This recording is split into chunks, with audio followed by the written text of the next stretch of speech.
A bad day at Opera San Jose is better than a good day at home alone. Oh, I like it. Public came back and back and back. We've never experienced this before. Wow.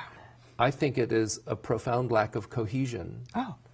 That's the thing that strikes me as most unique about our region.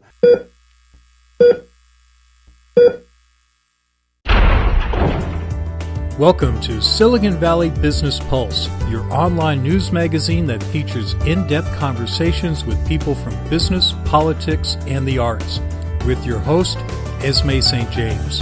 Tonight, Esme's guest is Larry Hancock, General Director, Opera San Jose. And here's Esme.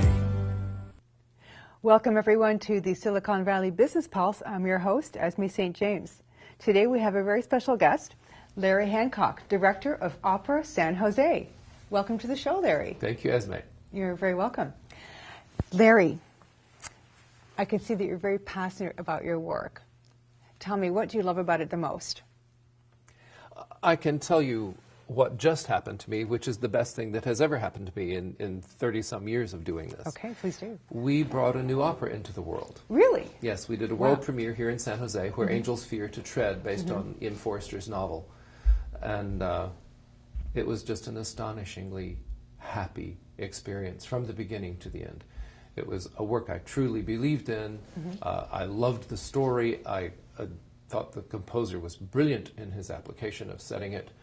And then we found people who also fell in love with it. Oh, that's nice. So a stage director who, she wasn't too keen on coming, I knew that I would not do the work if I couldn't get Lillian Groag. I would not even approach it. And she was not keen, but she met the composer. He gave her the score and a recording. And then she called me and says, I have to direct it.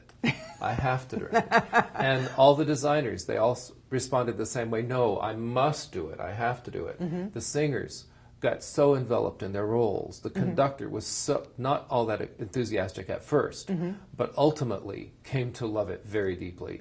Public came back and back and back. We've never experienced this before. Wow. I had over 65 people who came for a second visit. 11 who came for a third, 5 who came for a fourth. Some people came, as many as 4 people, came to all 6 performances. Oh, We've my goodness. never experienced anything like that. That's something else. So this opera was adored, and I adored it. And to have been the person who decided, we will do this opera, it was just one of my proudest moments in my life. That's amazing. Thank you for sharing that. So really what you did, you just stepped outside what the norm was and did something different. And how cool. It worked. Yes, it was very different, and it worked. Were you worried at some point ever? Are you kidding? Was I worried? Opening night, everybody's going in to sit down. And, I sit in different places in the theater at every performance so that I can meet people. Okay. And I went and sat down and said hello to the person that I was hoping to meet. And in a few minutes, excuse me. And I got up and I went out to the lot. I couldn't sit still. I was pacing back and forth. I was going to the house manager. Would you do something about the heat in here? It's too hot in here. And they say, Larry, it's not hot. Yes, it's hot. You're hot. It's hot. You're on fire. Oh, and until they finally said, okay, we're closing the doors, Larry, I could not go in and sit down. Wow. I was just too nervous. Somebody said, you act like your wife is in the next room having a baby. And I said, she is. She is. Kinda. Yeah. Kinda. Opera San Jose is in the next room having a baby. Oh, my goodness. So, yeah, I was nervous. Well, what do you feel is unique about the Silicon Valley area? I mean, in terms of the arts and the opera. Well, let's just say what's unique about San Jose. Yes. And the Silicon Valley area. Please. I think it is a profound lack of cohesion. Oh. That's the thing that strikes me as most unique about our region. When you go to cities elsewhere, you don't experience this. There's no center. I have heard it said that San Jose is the most diverse city in the world. Oh. I heard that corrected to, it is the most diverse city in the United States. Okay. And that diversity is wonderful, and I revel in it. And I enjoy having friends from India and Africa and all walks of life, speaking 15 languages in front of me, and I speak barely English. But On the other hand, we see it, the whole of the region fragmented, and we have lost central things that used to make a cohesion in our town. We have lost the power of the press. Okay? So that got splintered a long time ago. And people now decide what they will follow. But there's no central body of knowledge that you get up in the morning. I mean, most kids, by the time they're at least in junior in college, and right on through life, read the Mercury News every morning. Yes. You got up, you had breakfast, you read the Mercury News. Because if you didn't, you wouldn't have anything to talk about when you got to the office. Yeah. So people did that. They read the sports pages, they read the living section, they read entertainment, they read the front page for certain, and they read business. Right. It was just part of life. That's no longer the case, because you get your news off of your screen and you tailor what you're going to find out about. I want to know about this and this and this and this, and that's what comes to you. It's true. I mean, you check on Twitter, it's whoever you subscribe to or whatever, and you just get fed those parts. That's what I miss about the newspaper as well, because you don't open it up and see everything. That's right. Yeah. And you just can't know that something is happening. Like this little opera that we just did, which was so splendid, so intimate, so small, so profound, had the best reviews of anything we've ever done. More reviews than we've ever garnered for anything we ever did in our history. More reviews. And all but 2 of them were so complimentary. It didn't make any difference. It didn't make any difference. Wow.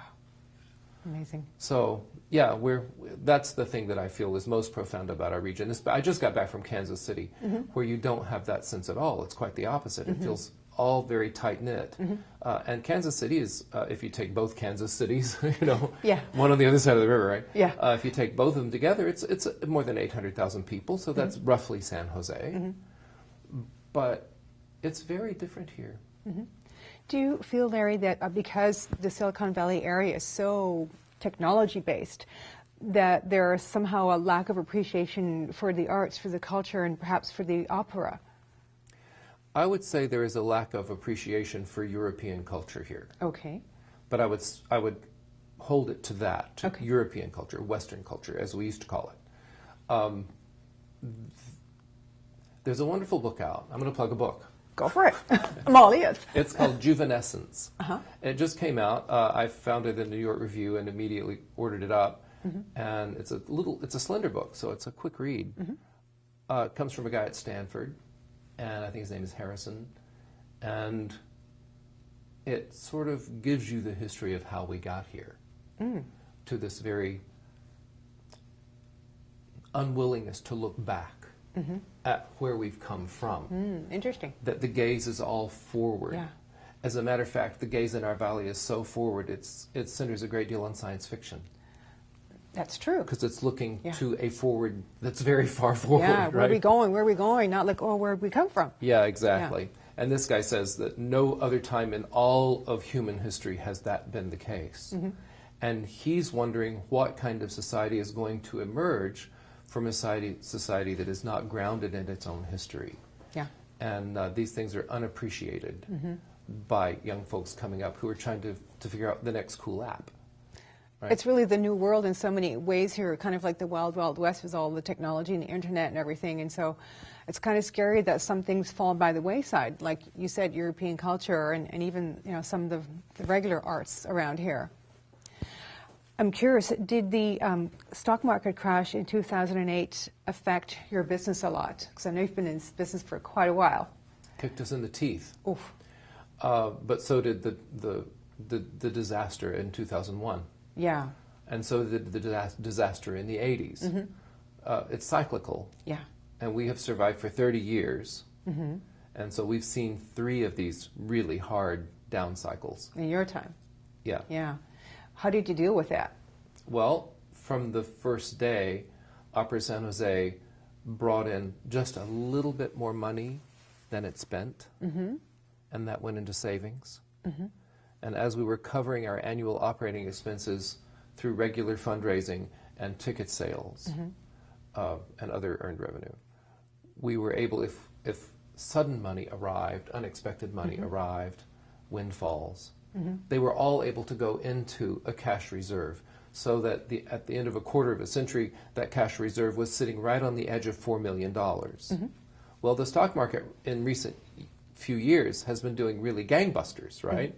So that's bringing in some money, and also we're drawing down the capital little by little over several years now. Over the past 3 years, we've taken quite a lot of money out of there. But it's still, some of it is still there. Isn't right? that nice? So we still have just about $3 million. And so that is what has served us through. Other companies who were not really scrimping and saving and cutting every corner they possibly could to get the product on, if they were a little more loose and they weren't saving money, those are the companies that we've had to say goodbye to. Right. And somebody came up to me the other day and said, well, it's 4 for 4, because so many of the large companies have gone. And Opera San Jose was always the smallest of the big companies. We were always the smallest of them because we kept our budget tiny. Yes. So we're still standing. I just hope we keep standing. Yeah. That's all. Are you finding that you're needing to bring in different kinds of productions or alter what you would normally do if things weren't going up and down like this in order to get the people in? Yes. Younger audiences, that everybody's all hot to bringing young audiences, they respond best to the most famous titles known. Now that's interesting. La Boheme. They've always heard of it, but they've never seen it. Carmen, they've always heard of it, but they've never seen it. La Traviata, because it's been in the movies, right? Right. They've heard of it, but they've never seen it. So if you're going to tempt the Barber of Seville, if you're going to tempt young people in, you have to do it with the most famous works of all time. And you have to then make sure that they know that you're doing it. That's the trick. Yes. Get all out there on Twitter and everything. But that also works for the general public at large, those persons who are now, let's say, 50.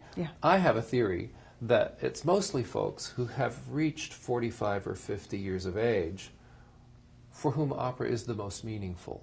And I'm looking at my own life when I make that presumption. And also I've been working with the public for 31 years. I've seen them come into my lobby. I talk to them. They are donors to my company. I meet them, and I know many, many, many of them. And few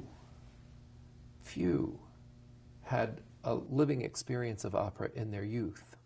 I know, I certainly didn't really. They come, you have to have lived a while. First of all, in your 20s, what are you doing? Are you going to spend your evening in a concert hall? Well, it depends what kind of concert you're talking about. Exactly. I was going to rock concerts and stuff. I don't know how rude I jazz. can be, but you're going to spend your evening at a concert where the evening will continue.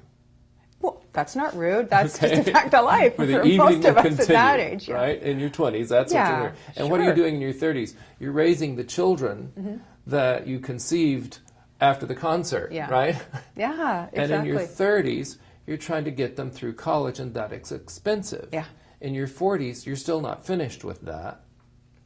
Finally, in your 50s, you're an empty nester. You probably have risen enough in your employment that you're making a little more money. You can now travel to places you've always wanted to go. You can read books you've always wanted to read, and you can go to theater. You can go to concerts. You can afford to subscribe. You can go out. You can go out, exactly. And people keep telling me I should be talking to people in their 20s who are raising children. I said, the people in their 20s raising children can't go to a movie. They haven't got seriously. They can't go to a movie. Just forget these people. Be nice to them, and when they're 50, invite them to the opera.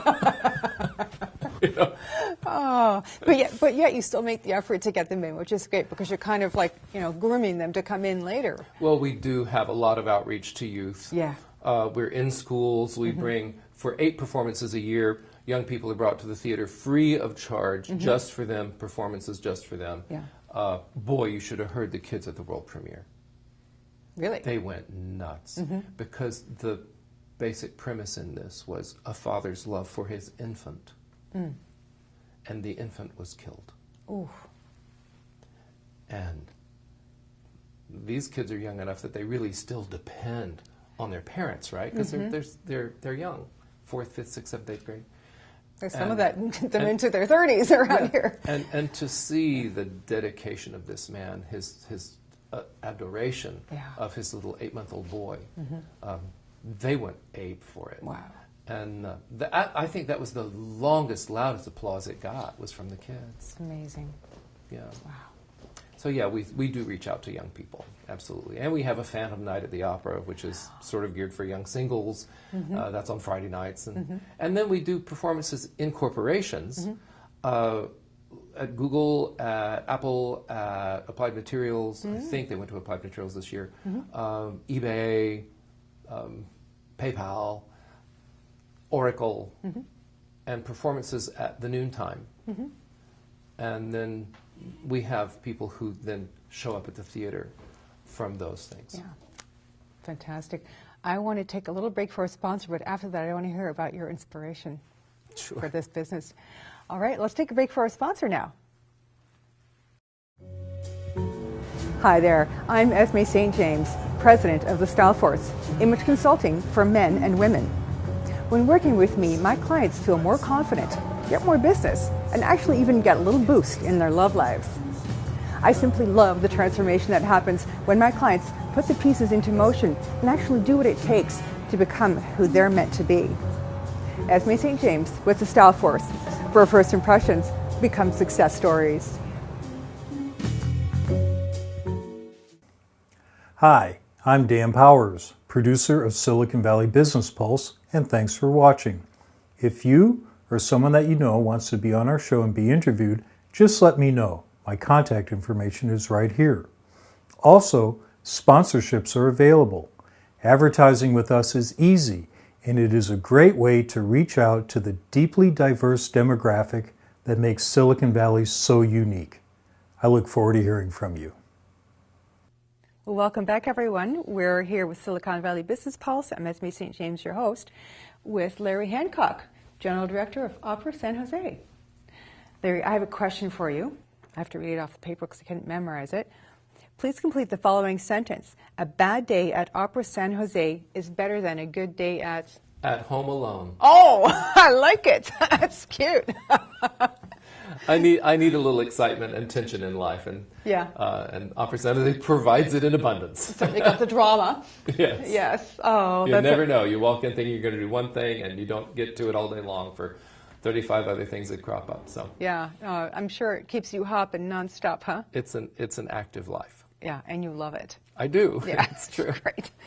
So Opera San Jose recently lost its founder, Irene Dallas. I know she was in many ways your mentor. She stated that we don't import artists at Opera San Jose, we export them. I think her idea was stars. Ah, we don't import stars, we export them. Irene Dallas was an opera star. Yes. She was 20 consecutive seasons at the Metropolitan Opera singing roles like Amneris and Eboli and all the big roles. And she also was at Bayreuth, Covent Garden, Naples, everywhere. Okay, and so she had a very large career. She did not record. There's only one recording that was made of her that was an intentional recording. That was live at Bayreuth, and it was Parsifal, and it won a Grand Prix du Disque. Mais alors, c'est alors, huh? Exactly.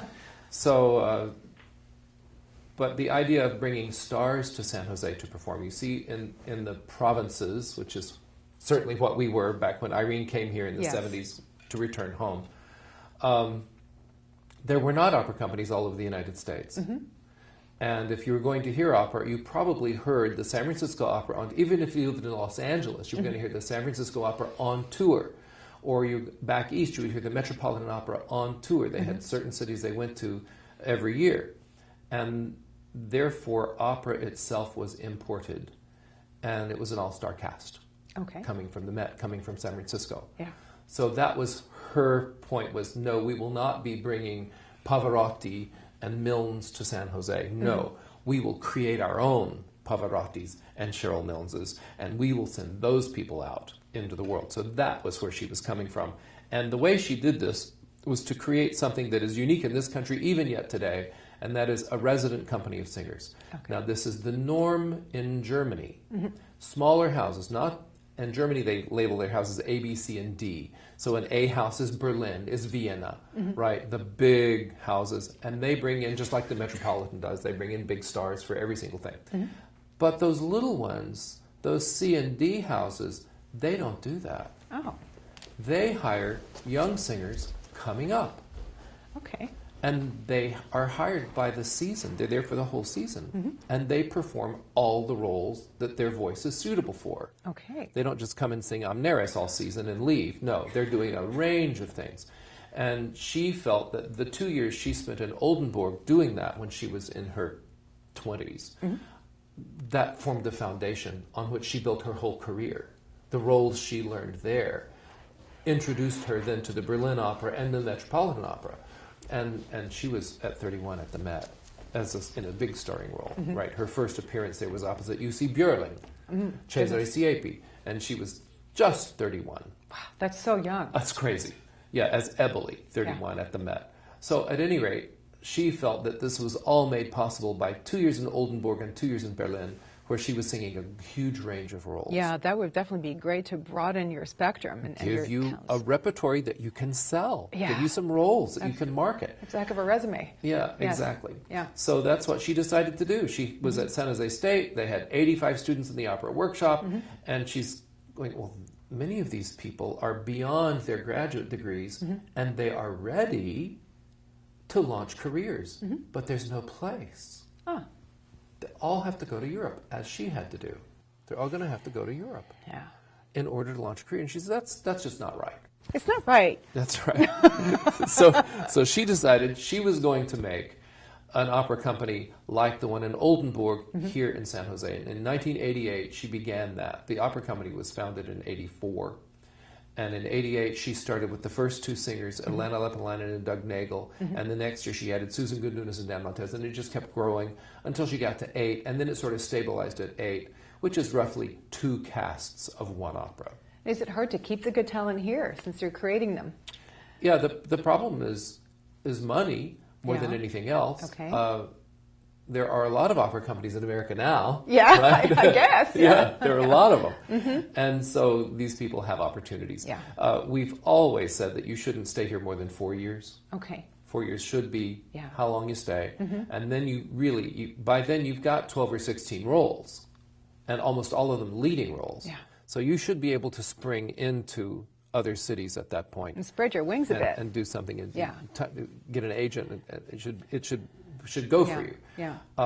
If you're not ready to go after 4 years, you're probably never going to be ready, right? That You've makes had the sense. opportunity. Yeah. And if you haven't been able to cash in for whatever reason, the voice didn't mature, or your acting didn't mature, or your ability to learn a role didn't mature, whatever it is, then that's probably, we need to get somebody else in here who's going to be able to take advantage of Yeah. this. So that was Irene's idea, was to form this resident company, which remains unique. You asked me earlier, did the economy harm us? Yes, it did. Our audiences fell with that, Yeah. as they have across America. Yeah. So we had to cut back from 8 performances of each opera to only 6 performances of each opera. Well, with only 6 performances scattered out over 2 weeks and 2 days, you don't need to double cast anymore. Yeah. As So- in keep 2 separate casts. That's right. Gotcha. In residence, Yeah. right? Yeah. In apartments. Yeah, you can't. That's right. Yeah. So I cut back to 1 resident cast and then began hiring an entire cast of covers.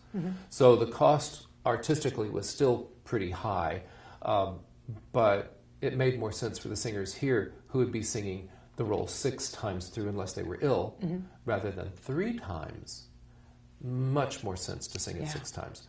So it just served them better, and we're giving lots of people an opportunity to come in and cover. Yeah. And that's a good thing. So it just, to me, it was a win-win. And is this the thing that you're doing most differently from when Irene was running? That's the biggest company? difference. That's the biggest difference is how the resident company is organized, Yeah.